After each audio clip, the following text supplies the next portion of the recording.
Mamá, si vendiéramos un altar tan fino como este, ¿cuánto cree que nos darían? Las palabras de Isabella, la esposa de mi hijo, mientras observaba el pequeño retablo de madera tallada dedicado a mi difunto Arturo, resonaron en mis oídos como una blasfemia. Sentí un frío recorrer mi espalda, un hielo que no tenía nada que ver con el clima fresco de Bogotá. Isabella, ¿qué dices? El altar de tu padre es lo único sagrado que me queda, respondí, mi voz apenas un susurro. Ella suspiró, un sonido lleno de una impaciencia mal disimulada. Por favor, mamá. Hay que preocuparse más por los vivos que por los que ya no están. Con lo que saquemos de esto, al menos nuestra familia podría darse una vida un poco mejor. En ese instante, sentí como no solo pisoteaba mi hogar, sino también el amor y el recuerdo de mi esposo. Me sumí en una profunda desesperación. Además, el préstamo que sacamos para el adelanto genera intereses, ¿sabes? Y como usted se tarda tanto en decidir, esos intereses también tendrá que pagarlos, añadió Santiago, mi propio hijo, con un tono acusador que me partió el alma. Hasta mi sangre me presionaba para que vendiera nuestra casa, el fruto de toda una vida de trabajo, para remodelar la casa de los padres de mi nuera. Ya está decidido, mamá. No hay vuelta atrás. Venda la casa de una vez. La voz de Isabella ya no era una sugerencia, sino una orden tajante y fría. Pero lo que ellos no sabían, lo que no podían ni imaginar, era que yo, en silencio, ya estaba tejiendo mi propia red, moviendo mis piezas con la precisión de una vieja jugadora de ajedrez. Mi nombre es Elena Valencia, y tengo 71 años. Desde que mi esposo, Arturo, falleció hace 2 años a causa de un infarto fulminante, vivo sola en esta casa de ladrillo de 2 pisos en el barrio de Usaquén, una casa que hemos habitado por más de 40 años. Mi rutina es invariable. Me levanto cada mañana a las 6 en punto. Lo primero que hago, antes incluso de prepararme un tinto, es encender una veladora en el pequeño altar de Arturo, cambiar el agua del florero y susurrarle los buenos días. Es mi ritual, mi conexión con él. Después, salgo al pequeño patio trasero, donde cultivo algunas hierbas aromáticas y tengo un par de arbustos de uchuvas. Recojo lo que la tierra me da y lo comparto con mis vecinos, especialmente con doña Carmen, que también vive sola. Doña Elena, usted siempre tan generosa. Estas uchuvas son una delicia, un dulce manjar, me dice siempre con una sonrisa que le ilumina el rostro. Esas pequeñas interacciones, esos gestos de comunidad, son los que le dan color a mis días y pintan de calidez mi soledad. Antes de casarme y dedicarme a mi familia, trabajé durante 5 años en el Banco de Bogotá. Mi especialidad era la gestión de créditos y activos. Esa experiencia forjó en mí una disciplina férrea para el manejo del dinero. Desde que me casé con Arturo, llevé un libro de contabilidad doméstica, un registro detallado de cada peso que entraba y salía, sin faltar un solo día en 40 años. Arturo, que también era un hombre metódico y prudente, revisaba las cuentas conmigo cada noche. Elenita, mi amor, gracias a ti, nuestro hogar es una fortaleza, solía decirme, besándome la frente. Mi único hijo, Santiago, tiene 45 años y trabaja en una empresa de desarrollo de software en el Centro Financiero de Bogotá. Su esposa, Isabella, de 42, tiene un trabajo de medio tiempo en una oficina. Mi nieta, Sofía, cursa 8º grado y es el tesoro más preciado de mi vida, una luz brillante en mis años dorados. Yo creía, en mi inocencia, que nuestra relación familiar era sólida y armoniosa. Santiago venía a verme al menos una vez al mes, e Isabella, aunque más distante, siempre me trataba con una cortesía superficial. Sofía me adora, y a menudo viene a casa después del colegio para que la ayude con las tareas. Esta casa, que heredé de Arturo, está legalmente a mi nombre. Hace 2 años, cuando realizamos los trámites de la sucesión, recurrí a un antiguo colega del banco, Ricardo Morales, ahora un respetado abogado, para asegurarme de que todo se hiciera correctamente. Lo que mi hijo y mi nuera no saben con exactitud es que, entre el seguro de vida de Arturo y sus cesantías, logré acumular un ahorro de 800 millones de pesos. Nunca les di los detalles, quería evitar que el dinero complicara los lazos familiares, una decisión que ahora me parecía profética. Un sábado por la tarde, la tranquilidad de mi hogar fue interrumpida por la visita inesperada de Santiago e Isabella. Mamá, tenemos que hablar de algo importante, dijo Isabella con una seriedad que no era habitual en ella, sentándose en el borde del sofá como si temiera relajarse. Es sobre la casa de mis papás. Sus padres, de mi misma edad, viven en una casa antigua en el sur de la ciudad. Según me contaron, el deterioro era severo, especialmente en los baños, la cocina y el techo. Con estos aguaceros de Bogotá, las goteras son terribles. El otro día mi papá casi se resbala y se cae. Es un peligro constante, explicó Isabella, con una expresión de genuina preocupación que, en ese momento, me pareció sincera. Pedimos una cotización a una empresa de remodelaciones, continuó Santiago, y nos dijeron que costaría 400 millones de pesos. Mis papás viven de su pensión, mamá, ¿no tienen cómo pagar esa cantidad? Y nosotros, con la hipoteca y el colegio de Sofía, tampoco tenemos ese capital, concluyó él, mirando al suelo. Entonces, Isabella lanzó la propuesta que cambiaría todo. Por eso, habíamos pensado. Si no sería posible. Que usted vendiera esta casa, mamá. Y con ese dinero, nos ayudará a pagar la remodelación de la casa de mis papás. El aire se me quedó atrapado en los pulmones. Vender mi casa. El santuario de mis recuerdos con Arturo. Venderlo para ayudar a mis consuegros. Piénselo, mamá.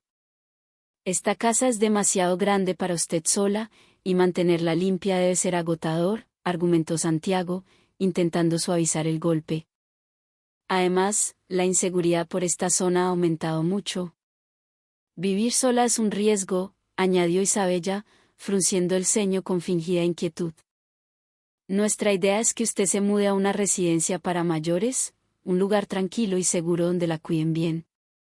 Nosotros estaríamos cerca y podríamos visitarla siempre. Sus rostros eran un estudio de seriedad y aparente afecto. No podía negar que, a veces, la casa se sentía inmensa y solitaria.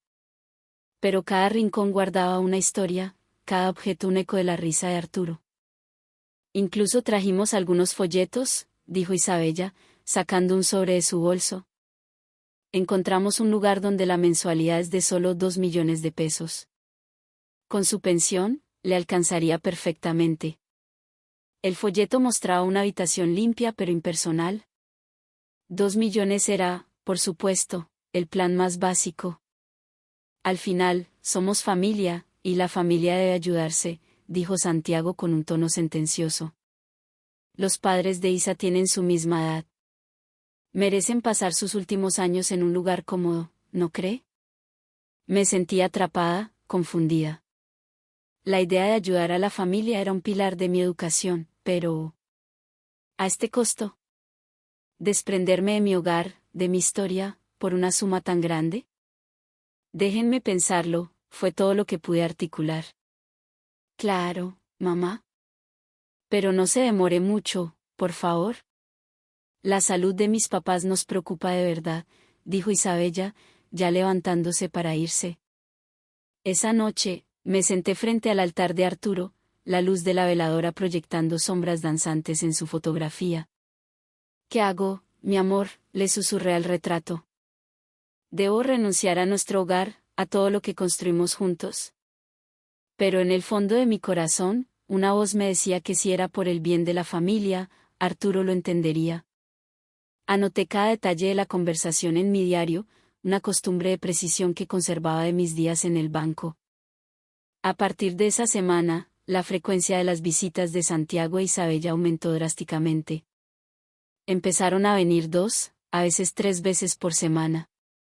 ¿Ya lo pensó, mamá?, era siempre la primera pregunta de Isabella, su voz cada vez con un filo más impaciente. Mis papás están realmente mal. A mi padre le duelen las rodillas, y los desniveles de la casa son un peligro constante para él. La expresión de angustia en su rostro era siempre la misma, una máscara bien ensayada. Si no toma una decisión pronto, su salud podría empeorar, la secundaba Santiago. Mamá, ¿es en serio? Es peligroso que esté sola en esta casa tan vieja. He oído de robos en el barrio. Pero yo sabía que eso no era del todo cierto. Usaquén siempre ha sido un barrio relativamente tranquilo. Y si hay un temblor, ¿no crees que esta casa se vendría abajo? Un día, Isabella llegó con un nuevo folleto.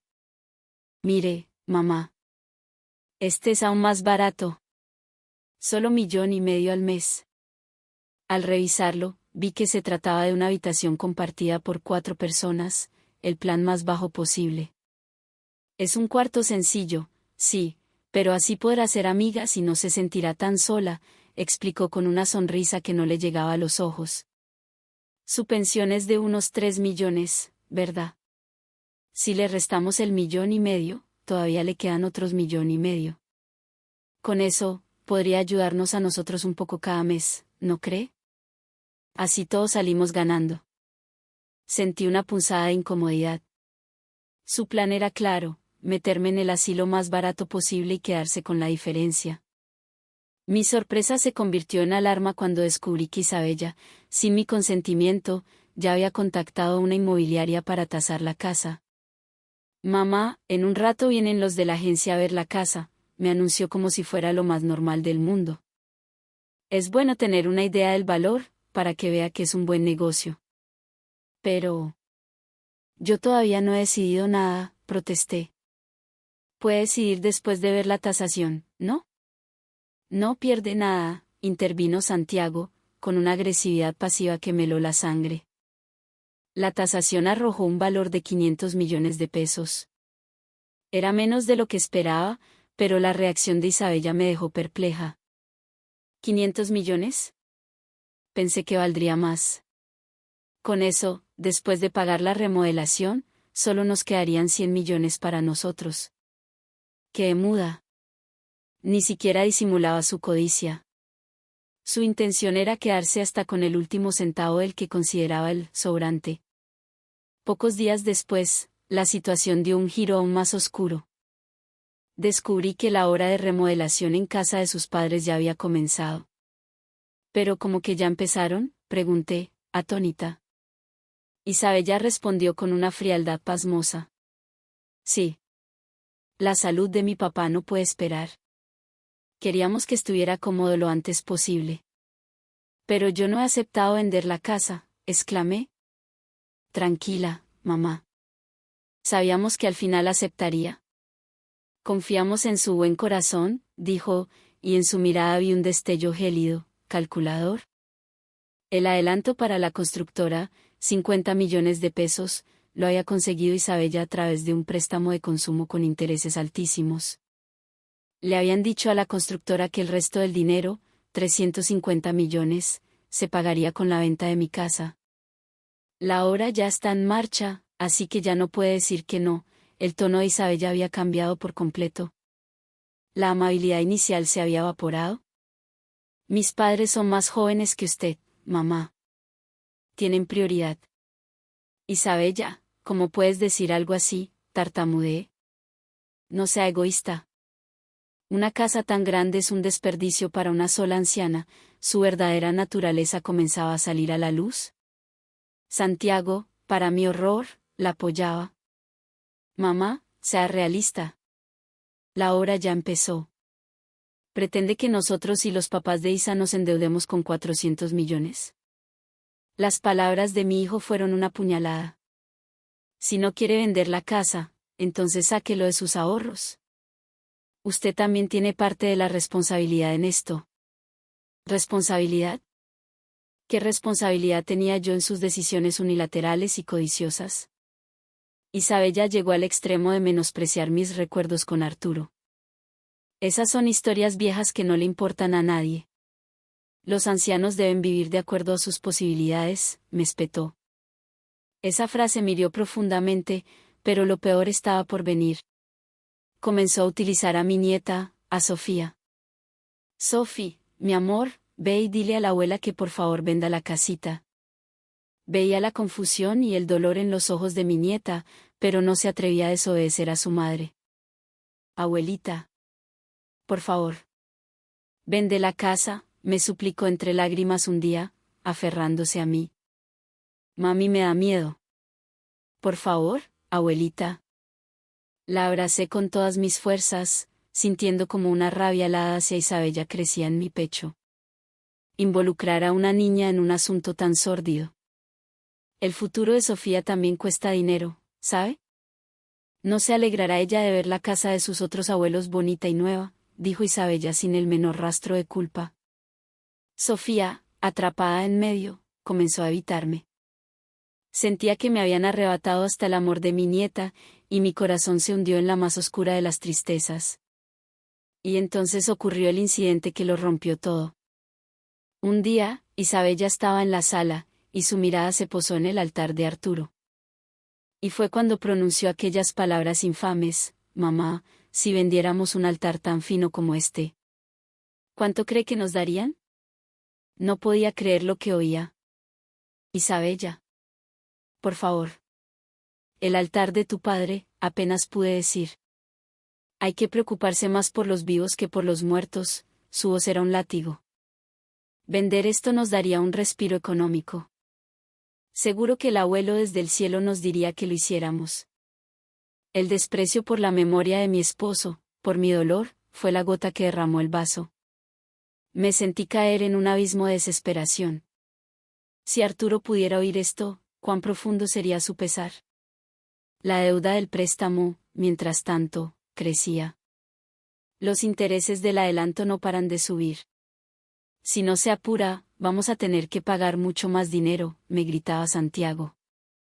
Y será su culpa por demorarse tanto, así que usted pagará los intereses.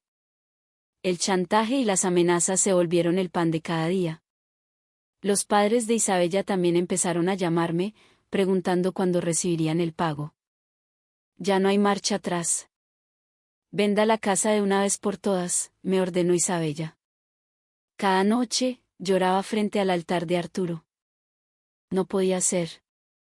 Esta casa la construimos con nuestro sudor, con nuestras ilusiones.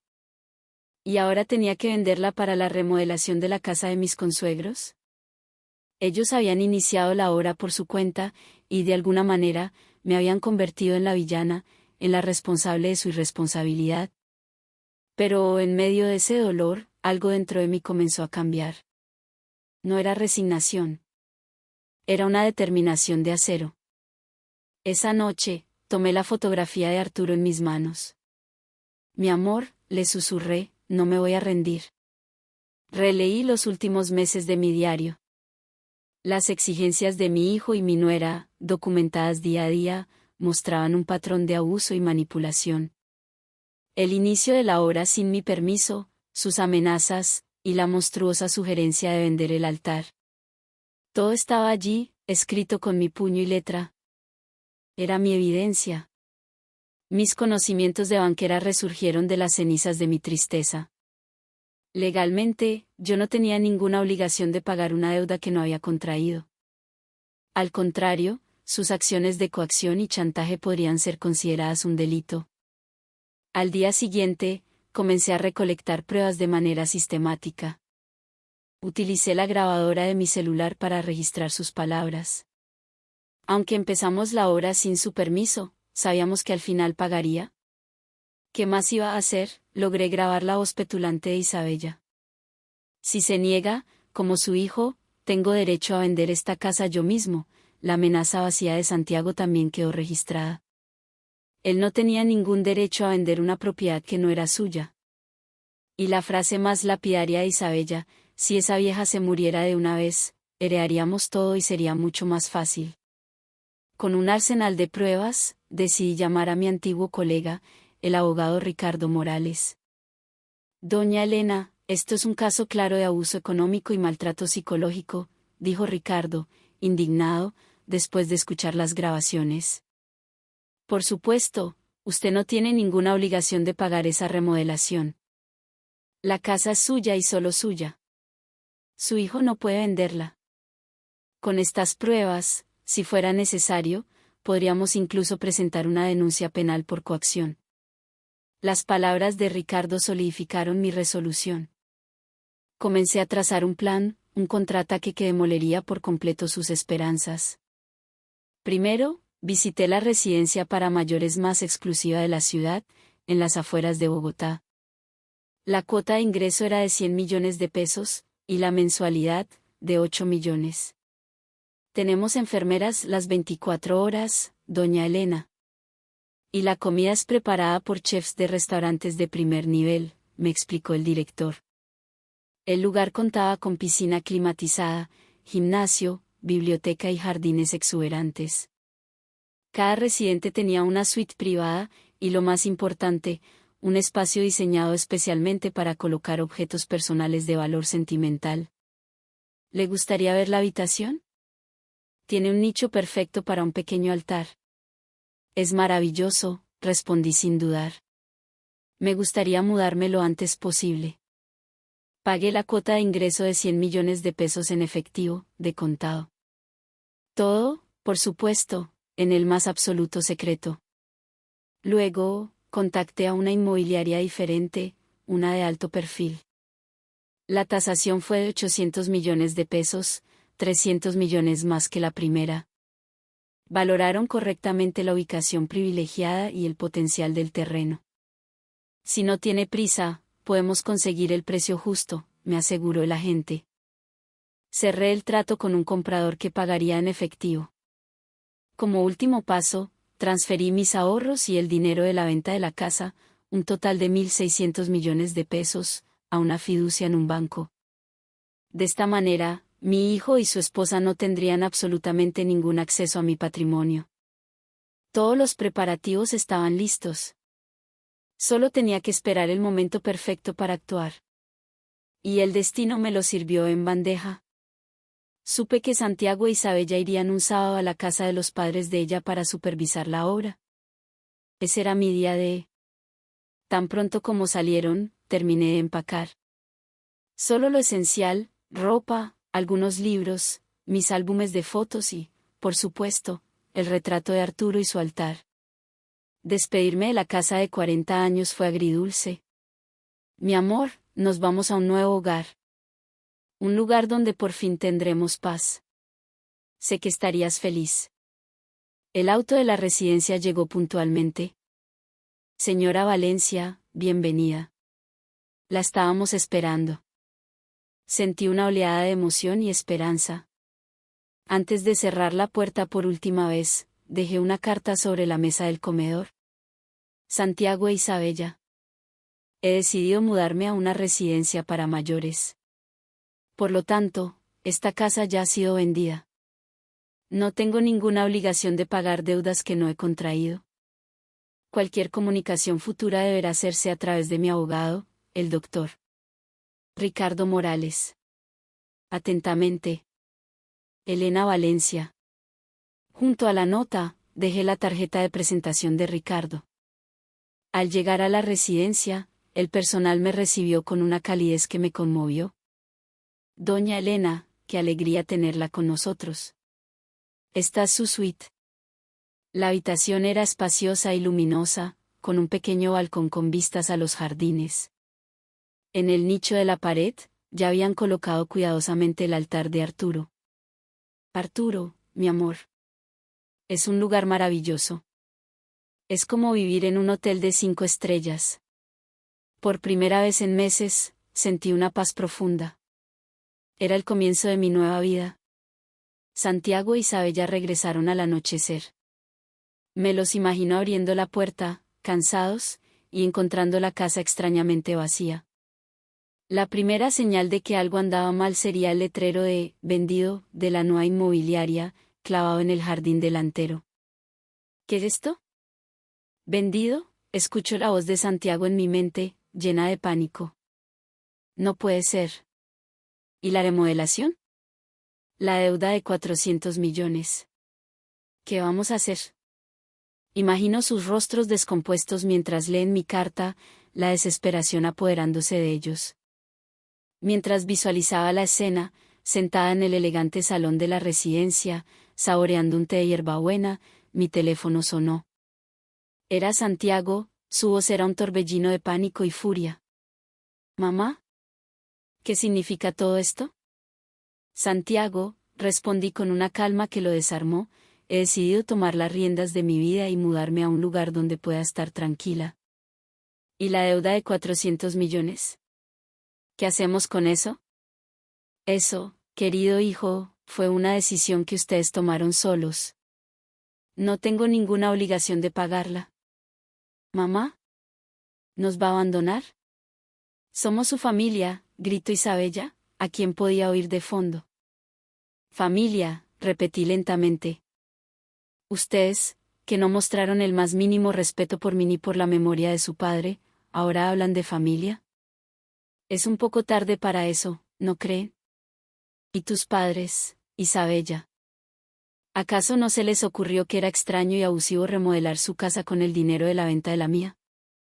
¿Por qué habla mal de mis papás?, chilló ella, intentando victimizarse. Si tanto te importan tus padres, Isabella, entonces ayúdalos tú. De mi parte, no recibirán ni un solo peso. Al día siguiente, los nuevos dueños de la casa fueron a visitarla. Santiago e Isabella tuvieron que enfrentarse a la dura realidad, su plan se había hecho añicos. La casa ya no era mía, y pronto dejaría de ser su ancla. La constructora les envió un requerimiento de pago por los 350 millones restantes, con un plazo de una semana. Mi vida en la residencia de lujo era un sueño. Me despertaba a las 7, disfrutaba de un baño en la piscina climatizada y luego tomaba un desayuno delicioso. Había clases de yoga, talleres de jardinería y un club de lectura. El altar de Arturo ocupaba un lugar de honor en mi suite. Mi amor, este lugar es un paraíso. Estarías tan feliz aquí, le contaba cada día. Mientras tanto, en el mundo real, el caos se había desatado para ellos. Los padres de Isabella, al verse acorralados, se lavaron las manos. Nosotros no tenemos nada que ver. Ustedes dijeron que pagarían con el dinero de la venta, le dijeron a su propia hija, dejándola a ella y a Santiago con la totalidad de la deuda. 400 millones de pesos. Con los intereses, la cuota mensual era astronómica. El sueldo de Santiago no era suficiente. Para pagarlo, necesitarían más de 20 años. Isabella tuvo que buscar 3 trabajos de medio tiempo para apenas poder cubrir los gastos. Por la mañana limpiaba oficinas, al mediodía trabajaba en una panadería y por la noche servía mesas en un restaurante. Una caída en picada, una vida de agotamiento y estrés. Unos meses después, Sofía, que ya había empezado el bachillerato, vino a visitarme. Abuela, vives en un palacio, dijo, maravillada por las instalaciones. Nunca pensé que un hogar para ancianos fuera un lugar tan chévere. Mi amor, aquí siempre serás bienvenida. Quédate a almorzar, le dije, llevándola al restaurante de la residencia. ¿Puedo volver a venir? ¿Sin que mis papás se enteren?, me preguntó en voz baja. Claro que sí, mi vida. Eres mi nieta adorada. Le prometí que yo cubriría todos los gastos de su universidad. ¿Era un secreto entre nosotras dos? Santiago e Isabella me llamaron innumerables veces, suplicando, pidiendo perdón, rogando por ayuda. Mantuve mi postura firme. Doctor Morales, ¿cree que hice lo correcto?, le pregunté un día. Doña Elena, su decisión no fue solo correcta, fue perfecta. Lo que le hicieron fue cruel, y ahora están enfrentando las consecuencias de sus propios actos. Con la venta de la casa, mis ahorros y mi pensión, y gracias a una buena gestión de inversiones que Ricardo me ayudó a organizar, tenía más que suficiente para cubrir los gastos de la residencia por el resto de mi vida. El dinero restante lo destinaría al futuro de Sofía y a obras de caridad. Comencé a tomar un rol activo en la residencia. Organicé un comité para representar a los residentes y, con la ayuda de Ricardo, establecí una oficina de asesoría gratuita para personas mayores que sufrían abuso económico por parte de sus familias. Mi caso se hizo conocido y un canal de televisión local me entrevistó. No tienen por qué asumir la responsabilidad de deudas que no contrajeron, dije, mirando fijamente a la cámara. Su patrimonio es suyo. Deben protegerlo y usarlo para vivir con dignidad. Imagino la cara de Santiago e Isabella al verme en televisión, descubriendo mi nueva vida, mi nueva fortaleza. La casa de los padres de Isabella, a medio remodelar y con la deuda impaga, fue embargada por la constructora. Tuvieron que mudarse a una pequeña vivienda de interés social. La casa de sus sueños, renovada con codicia ajena, fue subastada por la mitad de su valor. Rompieron toda relación con su hija y terminaron dependiendo de los subsidios del gobierno. 2 años después, soy la presidenta del club de jardinería de la residencia. Disfruto de una vida social activa y gratificante. La vida a los 71 puede ser maravillosa, se ha convertido en mi lema. Mientras tomo un café en mi balcón, rodeada de flores, pienso, esta es la verdadera recompensa de una vida de trabajo. Y cada día, le hablo a Arturo. Mi amor, protegí nuestro patrimonio. Sé que estás orgulloso. Mi hijo y su esposa seguirán pagando su deuda por más de una década. Isabella está sola, sus padres no le hablan y su relación con Santiago está rota por el estrés y los reproches. En su trabajo, Santiago perdió toda credibilidad, el rumor de que intentó estafar a su propia madre se extendió, cerrándole cualquier posibilidad de ascenso. Ahora tiene que hacer trabajos extra los fines de semana para sobrevivir. Por su culpa nuestra vida es un desastre, me gritó Isabella la última vez que intentó contactarme. Se equivoca. Es el resultado de su propia avaricia. La única que sigue a mi lado es Sofía. Viene a verme una vez al mes, y nuestra relación es más fuerte que nunca. Abuela, ¿vas a venir a mi presentación de teatro? No me la perdería por nada del mundo, mi amor. Ella es mi prioridad. Sofía no tiene la culpa de la estupidez de sus padres, al contrario, es su mayor víctima. Abue, mis papás pelean todos los días, me cuenta a veces con tristeza. No te preocupes, mi vida. Yo siempre te voy a proteger. Estoy pagando su colegio y tengo un fondo listo para su universidad. Sus padres no saben nada. El dinero va directamente a una cuenta a nombre de Sofía. Dárselo a ellos sería como tirarlo a un pozo sin fondo. Mi nueva vida está llena de descubrimientos. En el club de lectura, debato sobre García Márquez con profesores jubilados. En la piscina, intercambio recetas con otras abuelas. Y, sobre todo, me llena de satisfacción mi labor de activismo. No dejan de llegarme consultas de personas en situaciones similares a la mía. A todos les cuento mi historia y les ofrezco esperanza y soluciones legales. No tienen por qué resignarse. Pueden y deben defender sus derechos. Hace poco, un periódico nacional me dedicó un artículo. ¿Qué sientes sobre el maltrato económico a los mayores?, me preguntó la periodista. Que ser familia no es una licencia para abusar. Lo primero es conocer y defender nuestros derechos, respondí.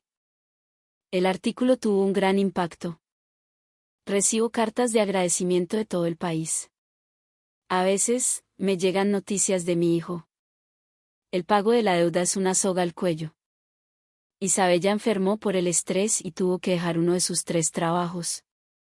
Santiago está deprimido, comete errores en la oficina y su jefe, mucho más joven que él, lo humilla constantemente. Como dice Ricardo, es la cosecha de lo que sembraron. Si hubieran hablado conmigo con honestidad desde el principio, quizás habría encontrado una manera de ayudarlos. Pero eligieron la mentira, el engaño y la coacción. Y eso es algo que jamás podré perdonar. Han pasado 3 años y no me arrepiento de nada. Al contrario, me siento orgullosa de haber tenido el coraje de actuar. ¿Verdad que tomé la decisión correcta, mi amor?, le preguntó Arturo cada mañana. Si hubiera cedido a sus presiones, ahora estaría en una habitación compartida de un asilo lúgubre, con mi patrimonio despilfarrado en el capricho de otros. Hoy, tengo un hogar seguro, amigos, y la libertad de vivir a mi manera. Sofía está floreciendo. Es la presidenta del consejo estudiantil y se prepara para entrar a la universidad. Awe, gracias a ti puedo estudiar sin preocupaciones. Te admiro más que a nadie en el mundo, me dijo el otro día, y sentí que las lágrimas asomaban a mis ojos. Y yo a ti, mi amor. Tú eres mi motor. En primavera, disfrutamos de los guayacanes florecidos en los jardines. Contemplando sus flores amarillas, siento una vez más la belleza de la vida. Y renuevo mi promesa de seguir viviendo con dignidad, con fuerza, con alegría. Y a ustedes, que han escuchado mi historia, quiero decirles algo.